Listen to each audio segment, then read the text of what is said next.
Hello, everyone, and welcome. Good morning, good afternoon, and good evening, depending on where you are in the world.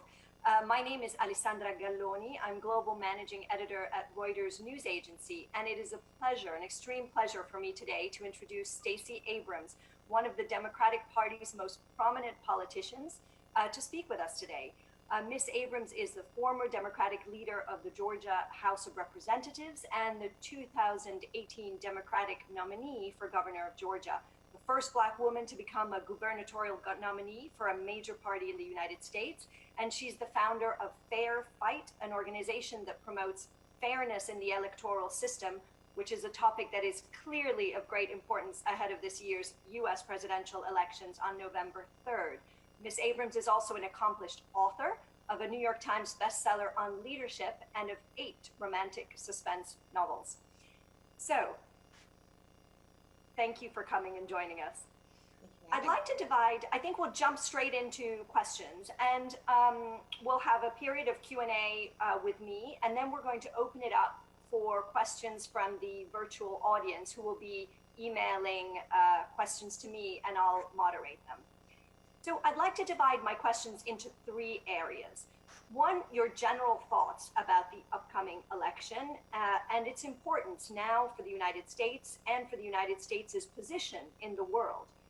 2, concerns over the well-functioning of the upcoming election. And 3, how the recent wave of racial reckoning in the United States, and not only, will play into the upcoming vote and into the politics of and policies of the new administration. So in general, you're one of the Democratic Party's most visible politicians. Your name has been included in lists of possible vice presidential candidates for presumptive Democratic presidential nominee Joe Biden. And, you know, this year, possibly even more possibly than the 2016 vote, this election is being watched very, very closely around the world. Countries are waiting to define key policies on issues like climate, issues like trade, until they see who is in the White House. In your view, what are the biggest challenges that Joe Biden faces in this election, and how, in your view, can he overcome them? I think the most startling challenge, unfortunately, in a democracy as robust and as stable as ours is the legitimacy of the election. Right now, we are watching the president and his administration take steps to undermine the election process, whether it's his newly appointed fundraiser turned postmaster general who has insisted on slowing the delivery of mail throughout the country, knowing that in the midst of a pandemic, it is going to be essential that millions of Americans vote by mail. And because of the patchwork of laws that exist in the United States, I describe this in my new book, Our Time Is Now, we have a patchwork of laws that rather than a central democracy, each state is responsible for administering the elections. That means you have 50 different sets of laws that determine who can vote by mail, how they can do so, the timing for the return of those ballots, and even who can receive those ballots. That lack of cohesion, unfortunately, undermines the ability of every American to have confidence that they can vote by mail and thus vote safely. But we also will still have to have people who can vote in person.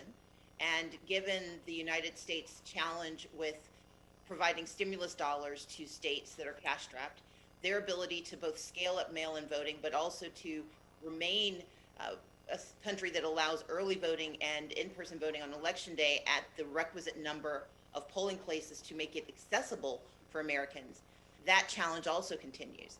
And therefore, we need to see action by the U.S. Senate to pass election security and election infrastructure financing, $3.6 billion, but we also need states to right-size their laws, and that's why it's important that the HEROES Act, which includes legislation that would create, for the purposes of this pandemic election, uniformity in our elections.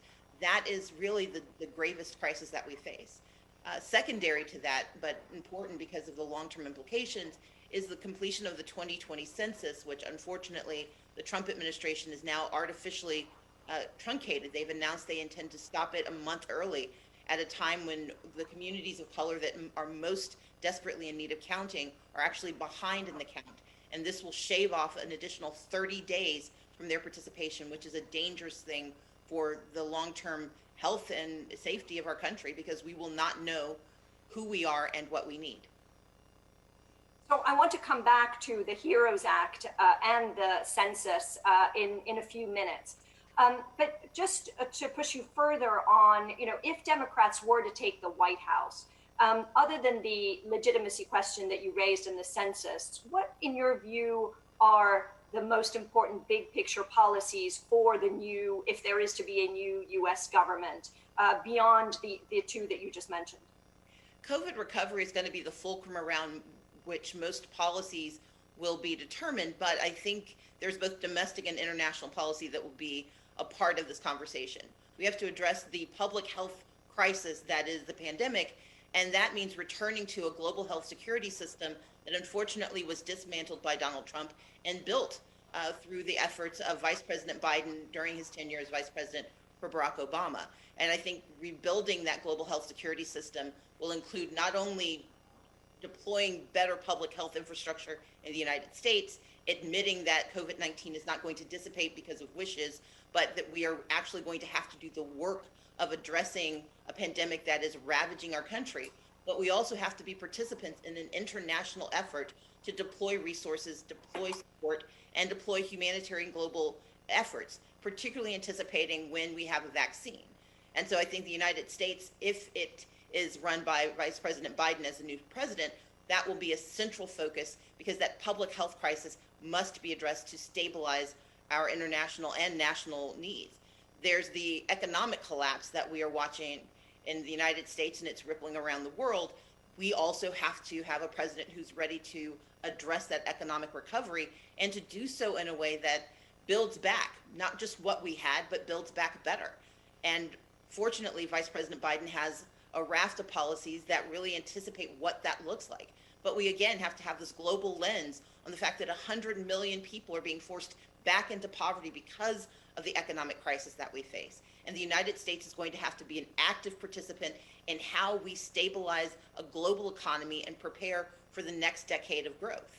Third, we have the challenge that is making certain that the racial reckoning, and you referenced it earlier, that is an integral part of how COVID is playing out. In the United States, it's disproportionately harming African Americans and Latinos, and we know around the world that as COVID takes hold, the nations that have the least amount of support, that are the most economically vulnerable, are also facing racial consequences that are attendant to this disease. And so part of the responsibility is going to be that the United States has to demonstrate a competency at home so it can have a viability in helping address these challenges worldwide. So as you say, the pandemic has upended the dynamics of race and of the race. So how do you think that Biden and the Democratic Party can exploit this? I think we're already watching the Democratic Party, led by Vice President Biden, addressing these challenges by acknowledging them. One of the deep disappointments of the current administration is their willful ignorance and their willingness to ignore the challenges that present themselves in real time. Right now, we have 1,000 Americans dying every minute, and yet the Trump administration refuses to acknowledge that reason, or that existence. We have a Senate run by Mitch McConnell that has convened, and actually they've gone home. He dismissed them without taking action on the COVID relief package that is absolutely necessary. 100 CEOs signed a letter demanding that action be taken to stabilize our economy, and unfortunately, there's no one in Washington ready to do the work on the Republican side. And so we know that, unfortunately, this isn't just an academic exercise. Americans are feeling the pain. They are watching unemployment skyrocket. 43 million Americans are now going to be subject to evictions. More than 30 million Americans face uncertainty about their employment. And we know that the unemployment rate is rising fastest in the most vulnerable and the least resilient communities in the United States. And so I believe that it's not about exploitation. It's about actually confronting the realities of what COVID has done to the United States, but understanding that the competency of our response is going to be one of the metrics by which we are judged in the international community, and we currently are failing that test. But polls show that Democratic voters tend to be more worried about COVID. And so this means that they might be less likely to turn out to vote in person which obviously will make the functioning of the mail-in process even more crucial. Are you concerned about Democratic voter turnout in the election on November 3rd? I'm concerned about the ability of Democrats and Americans writ large to participate in our elections. If you look at the breakdown of our politics, we are roughly a third to, a little more than a third Democratic, a little more than a third Republican, and then we have independents. And the reality is no election is won by one party or the other. It's won through coalition voting. And so our responsibility is to ensure that the machinery of democracy is working. Voting by mail is a critical piece of that because we've seen the consequences of not permitting vote by mail. What happened in Wisconsin when they shut down more than 180 polling places, leaving only 5 viable in Milwaukee, led to lines that led to people contracting COVID-19. That was in the first wave. We saw the absolute collapse of the electoral system in Georgia. We have seen across the country delays in counting ballots. And so what we have to do is recognize that the United States knows how to run elections. We just simply have to agree to do it properly. South Korea managed to run a nationwide election with one of the highest turnouts that they've seen since the 1990s, and the United States can do the same. But that means we have to pass the HEROES Act, which requires that every American who's eligible to vote be allowed to vote by mail, that we absolutely have extended in-person early voting, giving people time to vote before Election Day if they cannot vote by mail, and that really applies to our essential workers, and then that we have in-person voting where we do not decrease the number of polling places because there are people who do not have public transit or other ways to get to the polls. Particularly, we have to think about the disabled community, about those with language barriers, those who have been evicted and because they do or have been displaced or are homeless, who cannot vote by mail because they simply do not have a place to receive that mail. And we have to think about those who attempt to vote by mail but cannot accomplish it. Our bottom line is that we have to have a full toolbox of methods of voting. This works in other nations, it works in the United States, but we have to right size it and scale it up and fully fund it if we are going to have an effective election in November. It seems that what you're describing really is you have two forces, right, that could thwart the ability of people to vote and then the subsequent counting of the votes. There's the classic voter suppression via voter registration, ballot access, usual voter counting problems. And then you have the unique problem for this election, which is the disenfranchisement that could happen because of an overburdened system and the need to have more mail-in voting. But to your mind, which of these two worries you more? And if the election is marred, who suffers the most? Well, I don't believe you can bifurcate it that easily. The reality is voter suppression, whether it is systemic, which is what we have faced for the last 20 years in the United States, or if it's episodic because of pandemic, if an eligible American is prevented from being able to cast their ballot and they want to do so, that is voter suppression and that is intolerable. Therefore, we are obliged to solve all of these problems. That's why Fair Fight has been doing the work, working with organizations around the country to shore up the ability of voters to register and stay on the rolls, to cast their ballots and to have their ballots counted. And that's the work we've been doing throughout these primaries. But it's also about making certain that the federal government take ownership of its obligation. The HEROES Act is designed to solve the problem of a crisis on a pandemic scale. The United States is a federalist system. We allow states to operate independently, but we rely on the federal government to step in to solve a crisis that no one state can solve alone.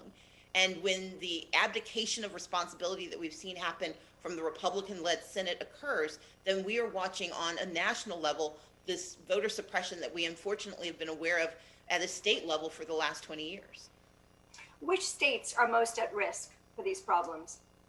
Well, Fair Fight has identified 18 states where voter suppression can actually sway the outcome of the election. Let me be clear. I believe voter suppression anywhere is a threat to our democracy, and I believe it is absolutely intolerable. But when you think about the deployment of resources in a presidential election, a U.S. Senate election, we have focused on the 18 states where the marginal difference can truly swing the election.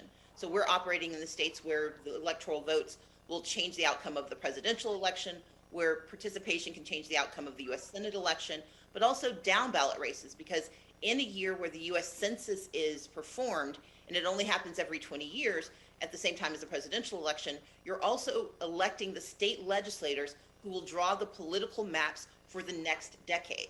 And so we cannot elide how important it is to not only elect a president who cares about democratic values, we have to elect state legislators who are fairly going to draw maps that do not unfairly poison or position communities against one another, but actually allow representative democracy to flourish in our states. So we can come back to the census and redistricting, but your state, Georgia, which is a state that has long had a history of voter suppression and is an election battleground, has had huge problems during its primary. What has been done since then to improve the Georgia voting experience? And what do you think will happen specifically in Georgia in November? First, we unfortunately saw in real time the concerns that we raised in 2018 that were dismissed by so many. They saw in real time on June 9th the voter suppression operating just as it had in 2018.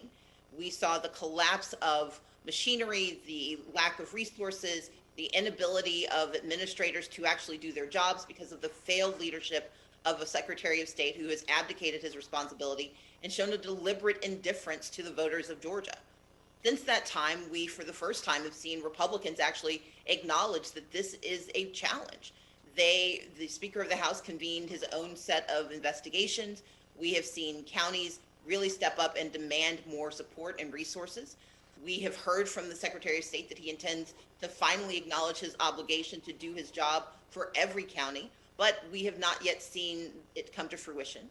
We do know that he unfortunately has refused to send out absentee ballot applications, in part because Democrats in the state of Georgia outperformed Republicans in their participation. Sadly, the participation of Georgians in the election have led to an attempt to constrain who can participate. But as a counterweight, we are working with national organizations who are helping voters get access to absentee ballots, getting those ballots turned in. We are going to have a runoff in August, and that will be another opportunity to see what is going to happen in November. But let's remember that Fair Fight Action has a lawsuit pending against the state, and we're one of many organizations that are suing the state to be better. I believe we will have a more fair election. I do not believe we will have mitigated every incident of voter suppression, but we are getting closer, and that's important because Georgia is a battleground state. We've got 16 electoral votes, 2 Senate seats that are open. We are unique in the United States with 2 open Senate seats. We have 2 competitive House seats, and we have an opportunity to flip the state chamber to Democrats in the House. That combination means that Georgia is a battleground state that can help set the direction of our country for the next decade. And my hope is that we will have a fair election that allows this to come to fruition. So you raised your the legal action that Fair Fight introduced after the 2018 vote, and for those who don't remember, in 2018, you and your supporters said that the Georgia governor's race essentially was stolen from you by election fraud because the Kemp who ended up winning was at the time Secretary of State overseeing the election process. So you have said it was as if you were a player, a judge, and referee all in one.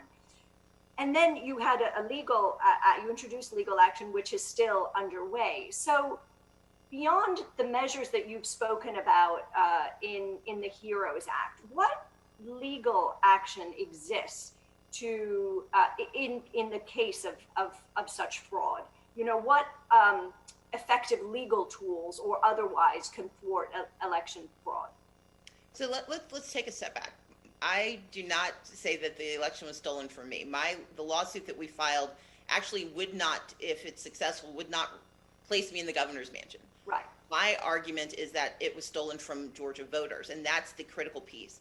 I acknowledge the legitimacy of the numbers based on the laws that they exist. My issue is that the laws that they exist are incorrect and should be changed. They are unconstitutional on their face. And that's an important distinction because when we focus on voter suppression as an issue for politicians, it's easy to dismiss it because it's a single contest. Someone is in a bad mood and you can turn away from the effects. My responsibility is to make certain we're focusing on the average voter, the person whose voice was silenced. That is unconscionable in a democracy, and that should not happen. And so I want to be very clear that Fair Fight Action will not restore me to some electoral positioning. It is simply designed to ensure that no matter who's running for office, that the voters get to decide who leads them. And the work that we are doing in Georgia is looking at the specifics of Georgia's challenges, namely a lack of resourcing for those county officials who are responsible for administering the elections, a lack of training, a series of laws that impede the ability of voters to get on the rolls, stay on the rolls, and have their votes counted. We have also participated in additional litigation that is being replicated around the country. Absentee ballot reform. Unfortunately, we have too many absentee ballots that are rejected, particularly for Latinos, Blacks, and young people. If you're Latino or Black, you're twice as likely to have your absentee ballot rejected. If you're young, it's 5 times more likely. And so around the country, we are seeing litigation that seeks to make certain that if you are an eligible voter, your absentee ballot gets counted, and that the rules that are constraining that are reduced. But we also have to remember that there's a very distinct difference between fraud and suppression. Fraud is an intent by a voter to pretend to be more than one person or to somehow rig the system. Voter fraud is almost incalculably rare in the United States. The Heritage Foundation, which is the arbiter of how many conservative cases of fraud they can find, at best says 1,300 out of 625 million votes cast. And so fraud is not a challenge in the United States.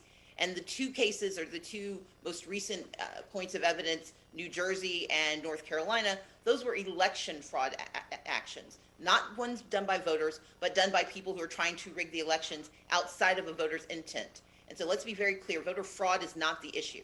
Voter suppression is the issue. And voter suppression exists across this country. And so we've seen men like Mark Elias, lawyers from the Lawyers Committee, from DEMOS, from the ACLU, from the NAACP Legal Defense Fund, the Leadership Conference, groups around this country have been fighting to protect access to the right to vote. And unfortunately, we're running into groups that are led by the Republican National Committee and the Trump administration, who are in the Trump campaign, who are doing their best to actually limit who has access to the ballot. In a representative democracy, when you try to cut off citizens from being able to access their vote, you are constraining and in fact working against the intent of the Constitution.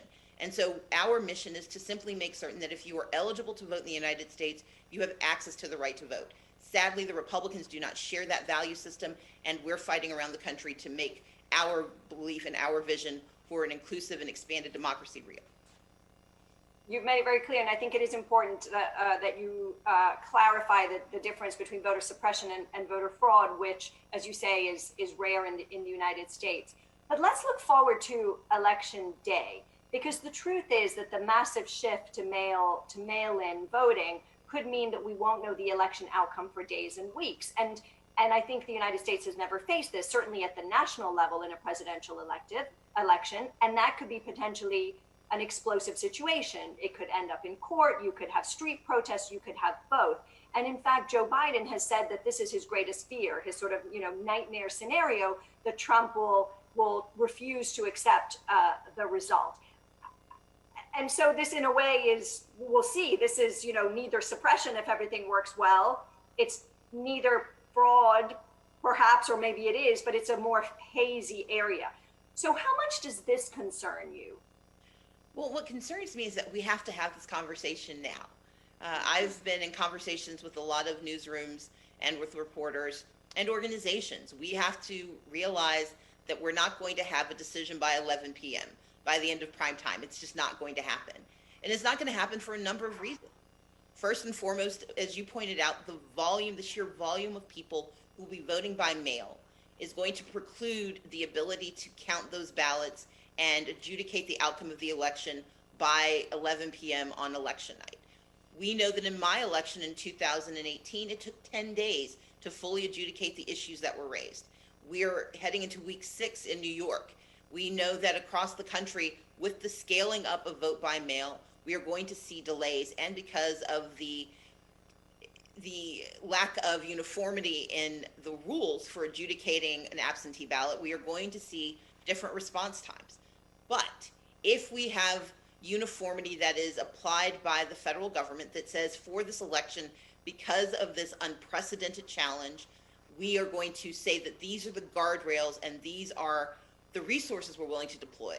We can constrain that time to be not 6 weeks, but perhaps it's a 10-day period, a 5-day period.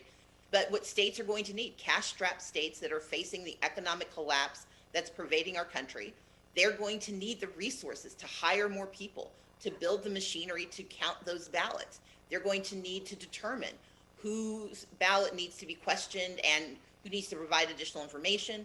But we also can't ignore the fact that the president has put in place a postmaster general who is slowing down the essential delivery of mail.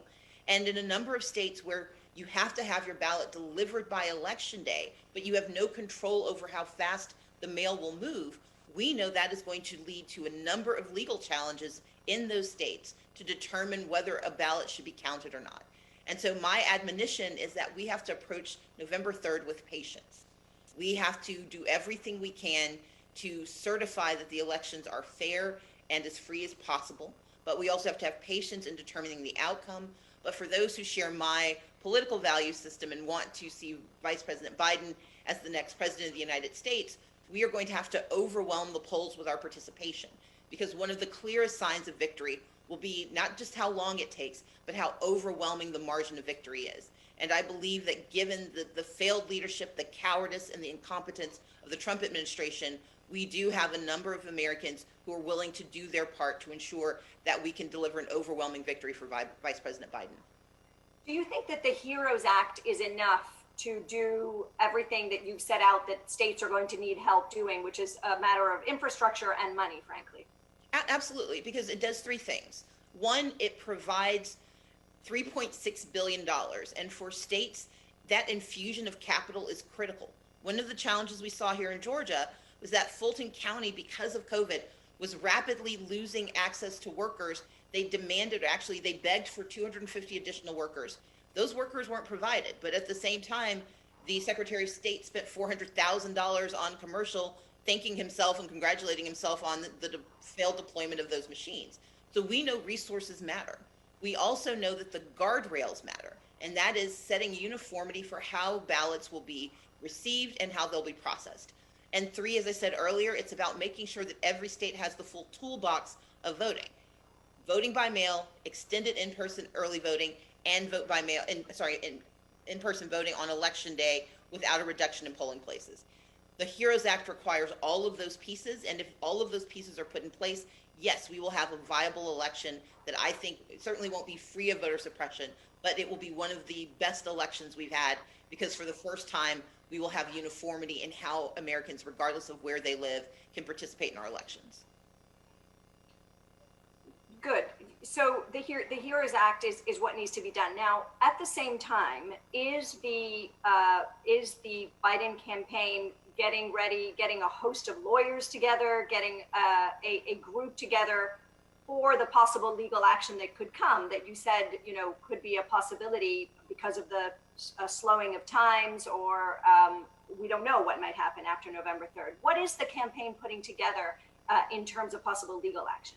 So Fair Fight was launched in 2019 and scaled because what we wanted to be able to do is build voter protection infrastructure in the 18 critical states for the White House, for the U.S. Senate, and down ballot races. But we were building it for whomever the presumptive nominee would be.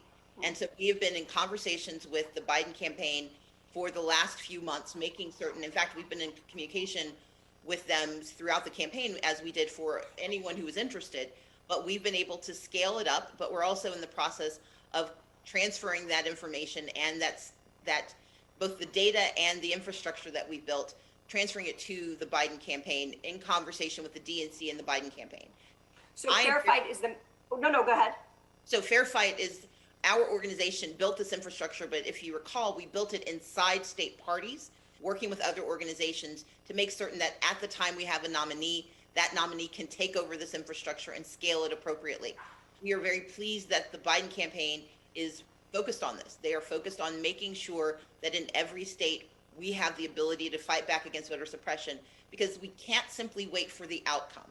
And that's been one of the challenges of fighting voter suppression, that most of the efforts focused on the aftermath as opposed to doing the work ahead of time to mitigate the harm that voter suppression presents. And so I'm very pleased to know that the Biden campaign is doing both and, that we're working to prevent voter suppression on the front end and that we're prepared to respond on the back end. What is your expectation for Black voter turnout and support for Biden? I believe that the African American community is very, very much invested in having a leader who sees us. We have been disproportionately affected by COVID-19, both disproportionately with contracting the disease, with dying from the disease, but also in the economic collapse. We have seen that the economic collapse has hurt African Americans and Latinos most strongly, but African Americans most of all. And we know that there has been very little attention from the Trump administration in mitigating the harm. When the PPP program was issued, the first round, only 1% of African American applicants received any resourcing. And we know around the country that even now the resources coming forward from the federal government to support Black businesses have been woefully inadequate.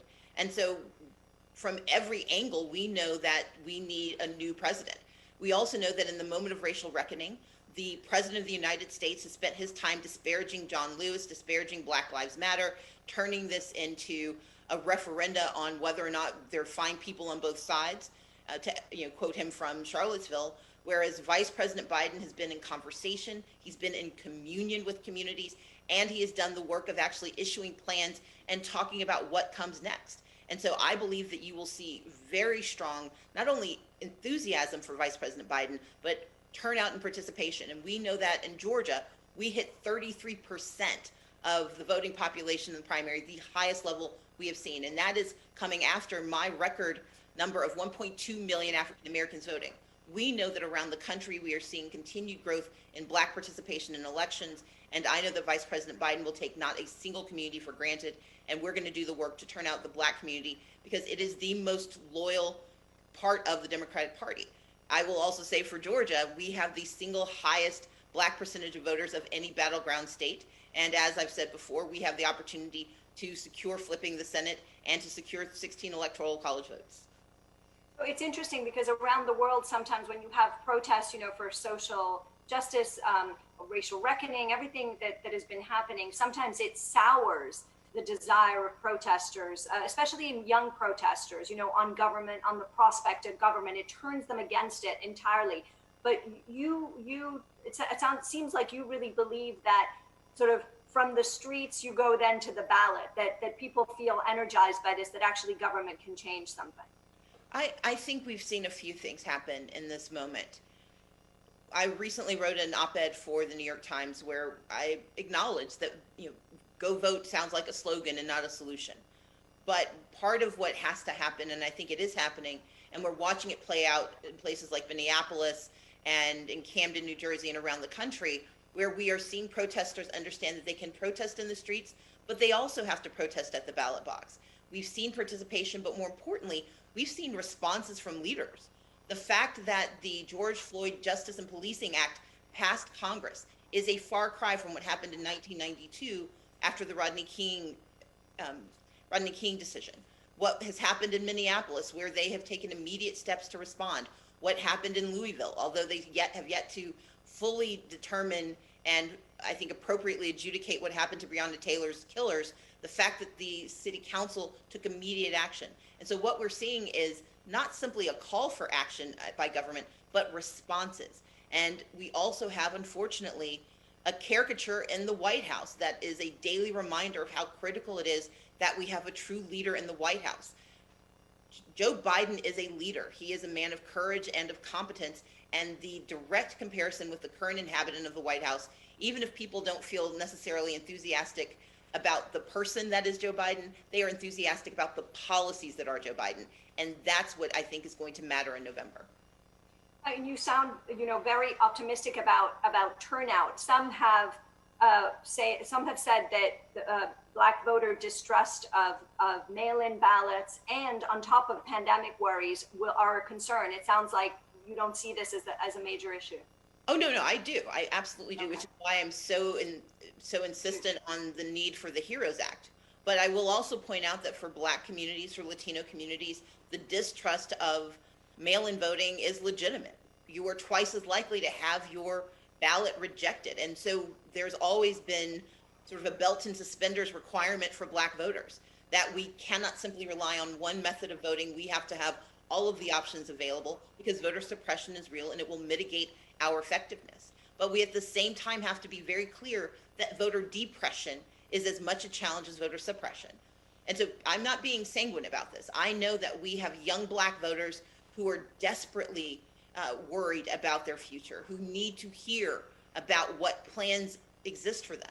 The work that I do, not only through Fair Fight, but through the work I do for Fair Count and my third organization, the Southern Economic Advancement Project, focuses on how we have legitimate conversations that acknowledge the angst and the anger and the anguish, but also connect the dots. And so, no, I don't believe that there is anyone who should take for granted a victory or even participation, but I believe the pathway to determine and to deliver that exists. And my responsibility, as you know, I would say the responsibility of the Biden campaign and all who support him, is that we have to do our work to engage those communities, to acknowledge their legitimate concerns.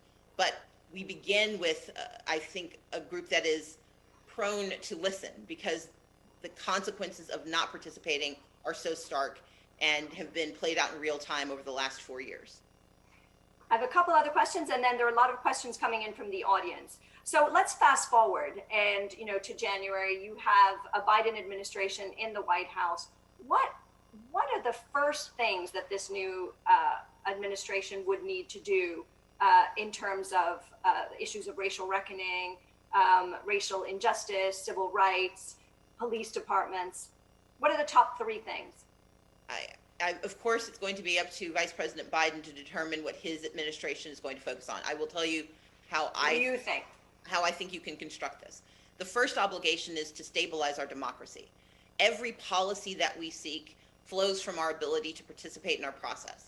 My investment in voting rights is not because the act of voting itself is so special.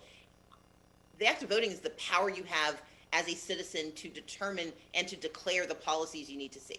And so I would pass a version of H.R. 1 and restore the Voting Rights Act, as well as ensure that D.C. becomes a state, that Puerto Rico and the other territories have self-determination, and that we actually create an inclusive democracy in our country that permits automatic registration, same-day registration, universal access to vote by mail, and that actually regularizes and stabilizes how our democracy works, so that no matter where you live in our country, there is a floor below which your democratic access cannot fall.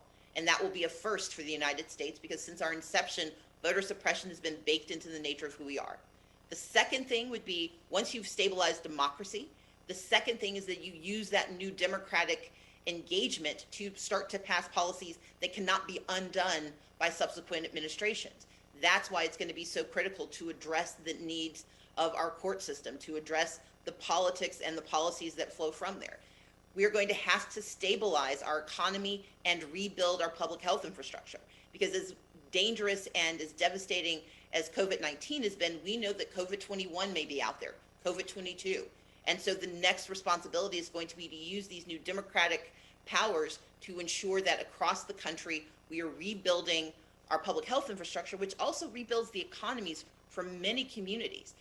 Having public health infrastructure in place attracts jobs. It allows workers to to participate in the economy. And then it's the economic recovery. I've been very privileged to speak on behalf of Vice President Biden in Michigan and in Florida about his Build Back Better plan. Those plans are the right plans for not simply stabilizing our economy, but thinking about what the next economy needs to look like. And that means addressing access to capital for businesses, addressing the challenges of housing, because housing is a critical piece to building wealth, and addressing climate change, thinking about it not only as protecting the health of our communities, but also as an opportunity for clean energy jobs. Those are the pieces that really have to be at top of mind. And then the third is the work of international engagement. We have to restore our place in the international order, something that has been fractured by our pulling out of the Paris Agreement, by our pulling out of JCPOA, by our remarkable inattention to economies that are suffering and that need our participation. And we can use COVID recovery as a point of re-entry and reintroduction of American values around the world. So in your book, How to Lead from the Outside, you talk about the key ingredients to leadership. So will we see you in national office as the vice presidential candidate? I defer all questions about VP vetting process to the Biden campaign. But have you been interviewed? I defer all questions about vice presidential vetting to the Biden campaign. Okay, I'll leave aside vice president. What about attorney general? I will leave all questions about whatever is going to happen with the Biden campaign to the Biden campaign. I mean, let's be clear. Okay. I've been very candid about my answers for 18 months. They have never varied. If asked, I'd be honored to serve, and if I'm qualified, yes, I am. But this is a job that can only be determined by the person who's making the selection, and that is Vice President Biden. I trust that he's going to make the right choice for his campaign and the right choice for his administration. And my responsibility is to ensure that every voter in America who wants to cast a ballot can do so if they are eligible, and that we have the right conversations to engage communities, especially communities of color and young people who feel sometimes adrift from this process. My work has been around pulling them together, engaging them, and turning them out. And that's the work I look forward to doing now through November. And just last question on this. I mean, even if it is not you, how important is it that Biden's running mate be Black, that Biden's running mate be a woman? How important is demographics in this? I think diversity is always critical, and it demonstrates not only a range of thought and experiences that are important in leadership, but changing the face of what leadership looks like is a good. I leave it to Vice President Biden to determine what that profile looks like. I am very pleased that he is committed to selecting a woman. I certainly believe that a woman of color brings a dimension of change to our country that is an important metric to look at. But I do not believe that not choosing a Black woman or a woman of color is going to invalidate the process. I think it's always good for us to see diversity in action, and that commitment to diversity can be played out in many ways. And I look forward to hearing how Vice President Biden intends to not only win the election, but how he selects his cabinet and how he puts together the government that will lead our country forward. Great. Now, while I get the questions prepared, I have one last for you, which is that your romantic suspense novels, in many of them, there were strong, passionate women in high-powered careers, but sometimes with complicated pasts. And some of the titles of your books have been Reckless, Deception, Hidden Sins, Secrets and Lies, Never Tell, among others. So what would be the title of this chapter of your career?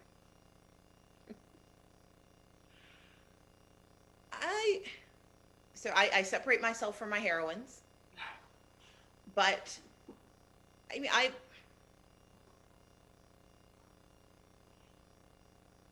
I think fair fight is actually the phrase that best encapsulates the work I've tried to do.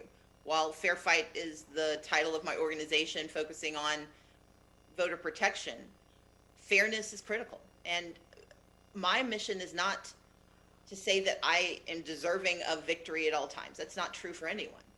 And my responsibility isn't to have things given. My mission is to make certain, and this trajectory of my life, my mission has been to ensure that there's a fair fight, that race and gender and geography are not seen as impediments to my success, but that the work I do has the benefit of creating not only a fair fight for myself, but a fair fight for others who come from positions of disadvantage or more marginalization, so that they know that they could be full participants in our democracy, because that's what we should be. Okay, so fair fight is the next title of the next suspense romance. I might have to have a conversation with our organizational structure, but yes, that would be. Okay, we have questions from the audience. So one question, again, I think people are very interested in this. What can we do to ensure that the counting of mail-in ballots will be done properly and efficiently? You've answered to a certain extent, saying a lot of that is already in the HEROES Act. Is there? Yes. So volunteer to be a poll observer. Sign up to be a poll worker.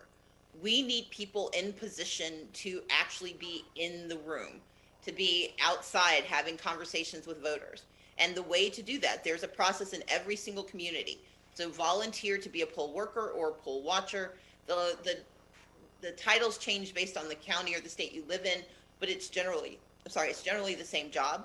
And we have to remember that in addition to the lawsuits that are being promulgated by the Republicans, they're also planning to stand up an army of 50,000 poll watchers who will intend to intimidate voters, much as they did in the 1980s. And that means that they're not only going to challenge their votes, they're going to challenge their right to vote. And so we need people who are on the other side, encouraging participation, defending the rights of our democracy, and doing the work. And so you can go to fairfight2020.org for more information, but you can also look at your state's Secretary of State's website. Will usually give you information about how you can participate in elections in your community. So get off the sidelines and be in the process. Another question. Why does it seem like the Democratic National Party ignores the South when the Sun Belt is the future of the party compared to the Midwest that is trending whiter and older? It is a tendency of politics, regardless of party, to fight the last battle. And so we know that in the last election, the Midwest is largely seen as the reason for the Electoral College tipping in Trump's direction. But I agree with you, and that's why we've been doing the work we do, not only in Georgia, but Fair Fight is operating in South Carolina because there's a winnable Senate race. We're in North Carolina, where Roy Cooper won in 2016, even though Secretary Clinton did not. We are in Florida. We are in Georgia. We are in Alabama, where we can hold a Senate seat. We are in Texas. And so I believe in the Sun Belt. I will say that Arizona and North Carolina have remained on the list for the Democratic National Committee, and Georgia has been added. Texas is in the conversation. Florida is a perennial goal. And so I do believe the attention that we need is starting to focus, but we need more attention. And that is why I'm so bullish and such a proselytizer about the South. Because yes, the population of the Sun Belt is the future of America, but it's also winnable now. What we demonstrated in Georgia without national investment, without national infrastructure, I came within 1.4% of winning that election, despite running against the Secretary of State who's controlling the election. Imagine what happens when you have the full force of democratic politics, democratic investment, and the investment in communities that are often left out of the process. When that happens, we win elections. And we know we can win. We just have to believe that it's worth the investment. And I'm actually very proud of the Biden campaign because they have signaled they intend to play here. They have hires here. They are doing that work across the South and the Southwest. And I think we are seeing a shift. But we have to make certain that that shift isn't one time, that becomes a consistent investment that helps us build the capacity of Democrats to win in the South every election, every time. Another question. Aside from the very important COVID response policies, I feel, this is the person who's asking the question, I feel that Vice President Biden and his running mate will be spending much of their term repairing damage at all levels done by the current administration. My question is, if you were selected as VP candidate and won the election, how would you prepare for office between November's results and taking office in January? I would continue to do what I have done. I've been very privileged to have an atypical resume. As a young Black woman in the South, there were not a lot of opportunities to build a traditional resume of those who run for higher office. And so I've had to curate my own. I've run nonprofits. I've run businesses. I've been a leader in state government. I have worked very closely with the federal government on a number of issues. I've become a bit of an autodidact on the issue of foreign policy, finding opportunities to do fellowships around the country, around the world, learning. But I've also had the chance to represent the state of Georgia abroad. And so I would continue that type of tutelage. But what's most important is not the titles on a resume. It's the skill sets that you've built. And I would put the skill sets that I've built up against anyone else, because what you want is competency. You want the ability to understand, to synthesize information, but most importantly, you need someone who is willing to follow the direction of the president. The role of the vice president is to be the lieutenant, to help take in information, deliver the edicts of the president, and to guide policy. And those are things I've been able to do on smaller scales, but there's not a person standing for this opportunity who has ever done this job before. And so I would say that, like anyone, I think this is an answer you would get from anyone who is interested in this role, that the most important thing you can do is simply to learn, to listen, and to be an active participant in planning what can happen next for our country, which is that, yes, we have to repair what has been broken, But as the vice president likes to say, we've got to build back better, doing so in a way that ensures that we do not leave vulnerable what we have seen happen. And I know I appreciate the reference to my first book, Lead from the Outside, but in Our Time Is Now, I spend a great deal of time talking about what's next. How do we build for a future? Because we are a vulnerable democracy. We cannot take for granted that the populist authoritarian tendencies that we've seen from Trump are simply going to go away if he is no longer in office. He has been suborned and supported by those who have believed in his approach. And that tin pot dictatorship is something that can happen in the United States. We have seen other steady democracies fall in recent years, and we cannot believe that the America we love is immune. There's a request for a bit more detail on a rejection of mail-in ballots. It says, the person says, you've spoken about the rejection of mail-in ballots and the disproportionate impact on voters of color. Can you talk a bit more about why these ballots are rejected and what potential steps could be taken to mitigate this? You've obviously spoken about this already, but maybe more detail on the steps to mitigate. So there are a number of issues with mail-in ballots. Number one, there is no uniformity to the applications from state to state. And so you can have a ballot that is confusing. And if you are a younger voter, you are more likely to be confused by what you have to do because it's probably a new experience for you. In some states, they will help you. If you make a mistake, they'll send it back to you and say, fix it. But in a number of states, they do not. They simply reject it out of hand. And if you have not participated in the mail-in process, you don't know that you can check, or you may not be able to get the information you need, and you simply end up having your vote not count. Number two, there are a number of states that have what are called signature mismatch laws, meaning you sign the back of your application or the back of your ballot, you send it in, and they match it to the last or to a signature they have for you. Well, the problem is that your signatures don't always match. I like to say my signature doesn't match from Kroger to CVS. It depends on the implement you're using, the time of day that you sign. And signatures are not, signature matching is junk science. It is not scientifically proven to be a way to secure ballots, but it is often used by volunteers who are checking to see if it looks the same.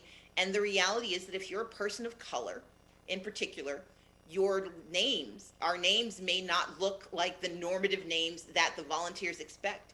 And they are more likely to reject names that have punctuation differences, that are unfamiliar names.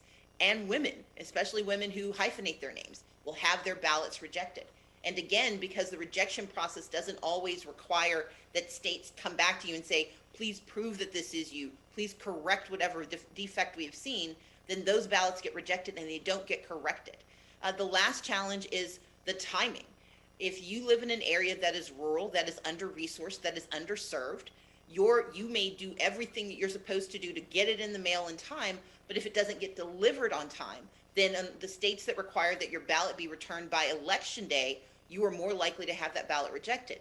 And because communities of color, namely Latino and African American, are more likely to live in under-resourced neighborhoods, they are also then more likely to have their ballots rejected. The worst community, though, for that is the Native American community, where they tend to have the most irregular access to the Postal Service, but also are the least likely to have access to convenient polling places. And so we have to keep in mind that when we talk about Black and brown communities, that includes API community, it also includes the Native American community, and their disenfranchisement is one of the most grotesque of all. I think there's tons of questions. Perhaps I can forward them on to you, but just one last question that I think we have time for. And it is, if the HEROES Act is vital to a fair election, yet there is no path to its passage in the Senate, is an unfair election inevitable?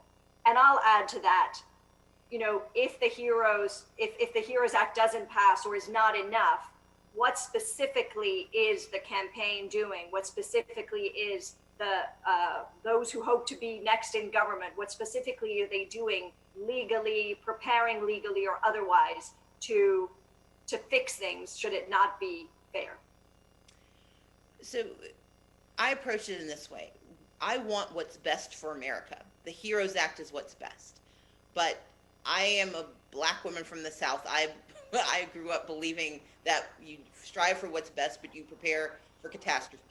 Fair fight was born of the belief that there would be a catastrophe. I did not expect it to be a pandemic, but we knew that things weren't going to work the way they should.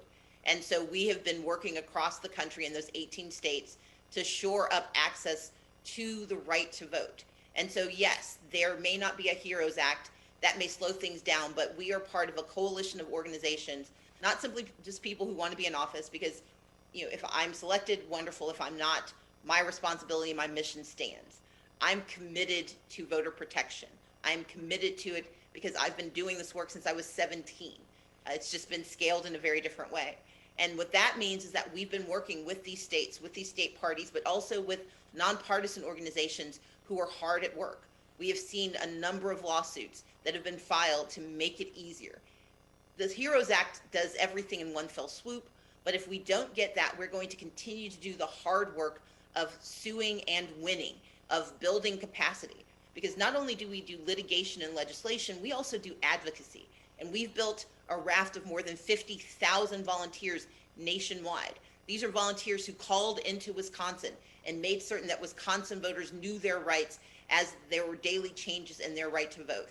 Down here in Georgia, we made more than 900,000 phone calls and text messages. And around the country, we are doing this work. But just this week, we know that in Nevada, they have passed a law that's going to make it easier for people to vote by mail. In Minnesota, there was a recent settlement that says that if your ballot is postmarked, it's going to count and you don't have to have a witness to sign your absentee ballot, which was an incredible requirement that was going to forestall participation in Minnesota elections. In Pennsylvania, we're seeing changes. Around the country, we are seeing changes that are happening, but they're piecemeal. And so we have to understand that we want the big solution that solves it for everyone, but we're not going to stop fighting for the piecemeal solutions. We can't guarantee that there will be absolute access for every person, but we will not leave a stone unturned to make it possible. So HEROES Act is the best outcome, but you're also preparing for the catastrophe of it not happening, and therefore you need to do the grunt work on the ground as you have been doing thus far. Absolutely. Okay, and on that, it is the end of the hour on the dot. Perhaps I'll find if you're curious, a way to get you other questions that all the viewers have sent. Thank you again. It's been super informative, super interesting to talk to you. And I hope that if you do become the nominee for the vice presidential candidate, that you will let us know first. I'm going to tell my mom first, and my dad, but we'll hear after. Third, fifth. Thank you very much. Thank you. It's been wonderful speaking with you, Alessandra. Bye-bye.